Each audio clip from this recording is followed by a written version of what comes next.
तो दोस्तों कुछ दिनों के अंदर क्या आपको सचिन तेंदुलकर, अक्षय कुमार और लता मंगेशकर जी की गिरफ्तारी देखने को मिल सकती है। एक ट्वीट करने के लिए किस प्रकार से बाला साहब ठाकरे की शिवसेना खड़ी हुई दिखाई दे रही है खालिस्तानियों के साथ, ऐसा प्रतीत हो रहा है। और किस प्रकार से अर्नब गोस्वामी वाला जो पैंतरा है वो सचिन तेंदुलकर, अक्षय कुमार और लता मंगेशकर पर भी फेंका जा सकता है। दिखाएंगे आपको, इस वीडियो में बने रहिए हमारे साथ, देखते रहिए आज की ताज़ा खबर।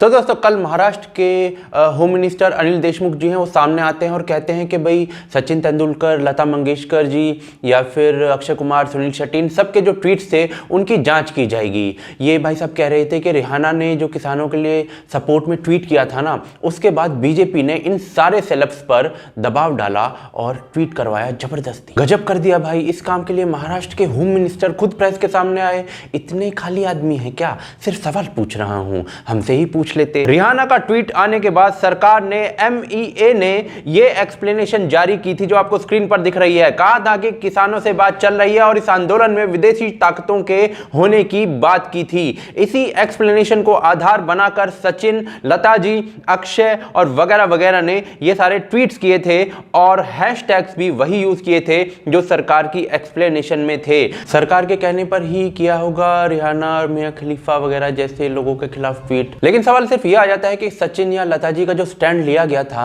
वो स्टैंड क्या गलत लिया गया था, चाहे सरकार के कहने पर ही लिया गया हो? तो उसको समझने के लिए हमें यह जानना पड़ेगा कि स्टैंड लिया किसके खिलाफ गया था।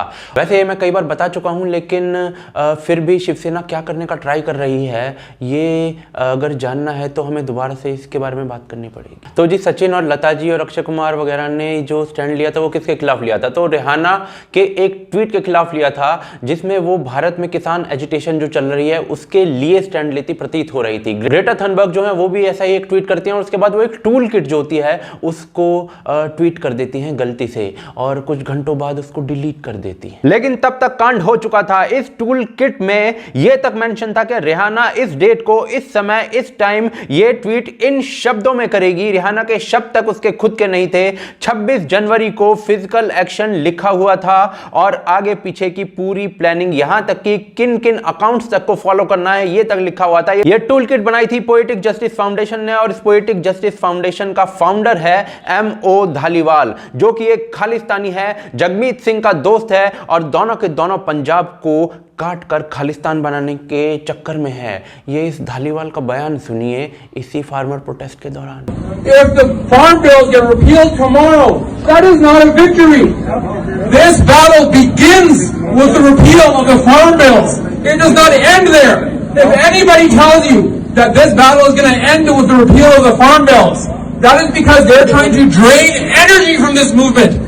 They're trying to tell you that you are separate from Punjab and that you are separate from the Khalistan movement. You are not. यानी कि रिहाना का जो ट्वीट था वो बेसिकली खालिस्तानियों ने करवाया। उसका डेट, उसके टाइम, उसके जो शब्द तक थे वो रिहाना के नहीं थे, वो खालिस्तानियों के थे। बेसिकली जो रिहाना का ट्वीट था वो खालिस्तानियों का था। तो कितना मुश्किल है इस बात को समझना कि वो जो सारी चीज़ थी, एक्टिविटी थी, वो देश के खिलाफ थी और लता जी या फिर सचिन तेंदुलकर या फिर बाकी लोगों ने इन खालिस्तानियों के ट्वीट के खिलाफ एक्शन लिया और स्टैंड किया।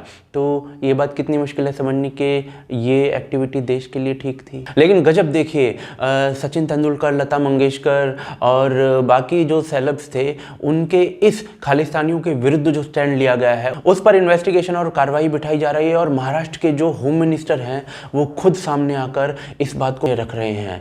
सर कोई काम धाम नहीं है तो हमारे वीडियो ही एडिट कर दिया करो खाली बैठे बैठे। लेकिन सवाल ये है कि क्या कहकर कांग्रेस और शिवसेना की जो गवर्नमेंट है महाराष्ट्र के अंदर वो लता जी या फिर सचिन तेंदुलकर या फिर अन्य जो सेलेब्स हैं उनके खिलाफ इन्वेस्टिगेशन या फिर कार्रवाई करेगी? तो जी ये बेसिकली कह रहे हैं कि बीजेपी ने इन सारे सेलेब्स को इन्फ्लुएंस किया है ये ट्वीट करने के लिए, या फिर यूं कहें कि सेंट्रल गवर्नमेंट ने इन सारे सेलेब्स को खालिस्तानियों के खिलाफ स्टैंड लेने के लिए इन्फ्लुएंस किया है।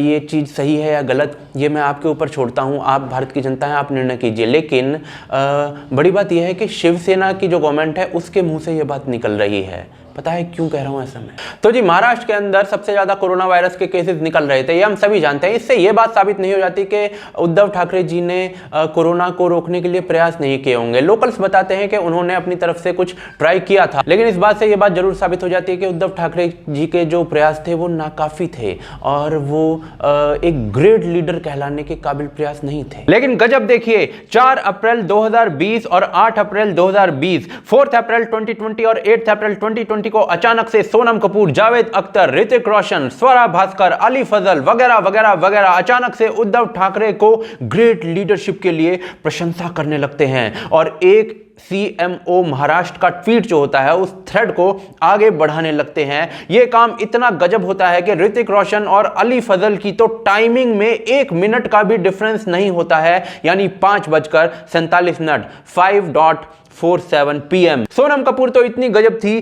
कि सुबह महाराष्ट्र के भिवंडी में कह रही थी कि भाई राज्य सरकार महाराष्ट्र के भिवंडी में 6 लाख मजदूरों तक खाना नहीं पहुंचा पा रही है। खाना पहुंचाना तो राज्य सरकार का काम था ना। और शाम होते होते उद्धव जी और आदित्य ठाकरे जी की ट्रू लीडरशिप की कायल हो चुकी थी और सबके ट्वीट्स में ना लीडर शब्द जो था वो कॉमन था। ये सारे ट्वीट्स आप पढ़कर देखिए। यही नहीं, इसके एक दिन बाद यानी कि 9 अप्रैल 2020, 9 अप्रैल 2020 को एक और कैंपेन चलता है जिसमें मुंबई पुलिस की प्रशंसा की जाती है कोरोना वायरस से डील करने में। सिद्धार्थ मल्होत्रा और उर्वशी राउतेला जो होते हैं वो बिल्कुल सेम ट्वीट एक ही दिन ऑलमोस्ट एक ही टाइम पर कर देते हैं और एक न्यूज़पेपर जो होता है वो इस स्टोरी को छाप देता है। तो उसके बाद उर्वशी राउतेला कहती हैं कि भाई अपने काम से काम रखो न्यूज़पेपर, ये ट्वीट जो है ना हमें मुंबई पुलिस ने भेजा था कि ट्वीट करना है तो हमने कर दिया। यानी कि 4 अप्रैल, 8 अप्रैल, 9 अप्रैल, 4, 8 और 9 अप्रैल को जो मुंबई के सारे सेलेब्स थे ना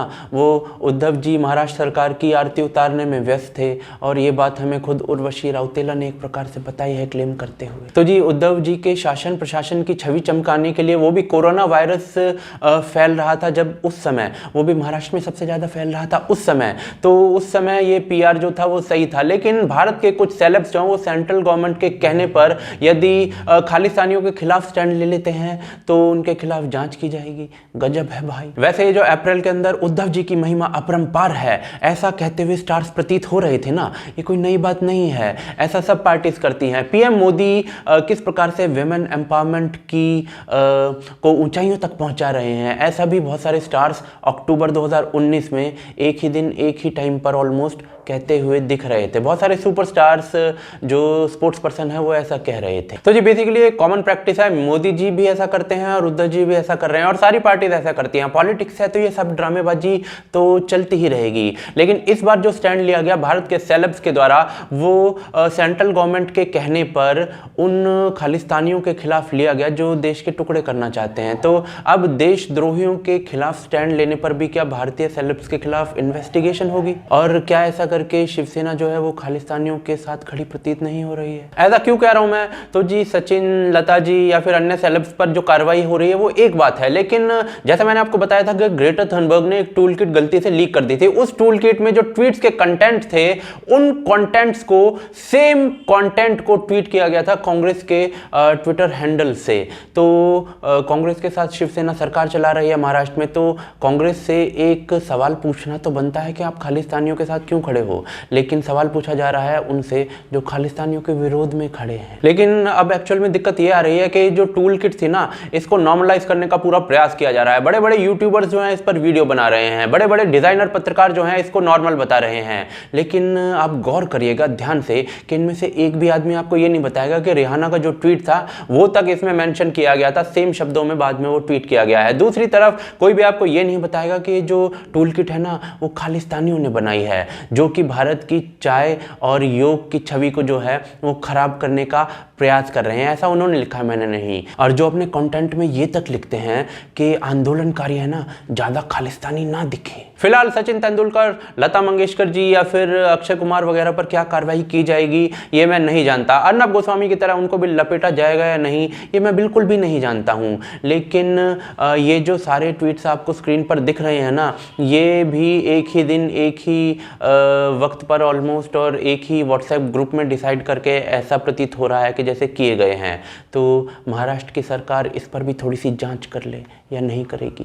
अब उद्धव जी ऐसा करेंगे या नहीं, या सिर्फ खालिस्तानियों से जूझने वालों पर ही एक्शन लेंगे, ये तो मैं नहीं जानता हूँ।